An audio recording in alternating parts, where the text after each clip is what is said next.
What to do if you think that your vehicle is on fire near or in a tunnel. It is far safer for you and for the emergency services to respond to an incident outside the tunnel. If you have not entered the tunnel, do not enter. Stop your vehicle on the left side. Turn on your hazard lights. Turn off the engine, leave the key in the ignition or the fob in the vehicle for the emergency services.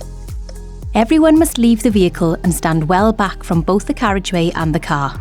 Watch out for other vehicles. Try to leave your vehicle from the door that's the opposite side to moving traffic. If there is an SOS phone, use it. Otherwise, dial 999. Tell the operator that you think your car may be on fire. Await help and keep a safe distance from the car, even if there are no obvious signs of fire. If you can't leave your vehicle, call 999.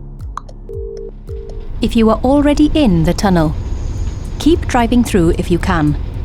If you can't drive out of the tunnel, stop your vehicle on the left side. Turn on your hazard lights, turn off the engine, leave the key in the ignition or the fob in the vehicle for the emergency services. Everyone must leave the vehicle and stand well back from both the carriageway and the car. Watch out for other vehicles. Try to leave your vehicle from the door that's the opposite side to moving traffic. If you are close to one of the tunnel entrances or exits, leave on foot. Do not re-enter the tunnel. If there is an SOS phone, use it. Otherwise, dial 999. There are fire extinguishers in the tunnel emergency panels. These should only be used to protect life. If you are unable to exit the tunnel on foot, stand on the footpath some distance behind your vehicle.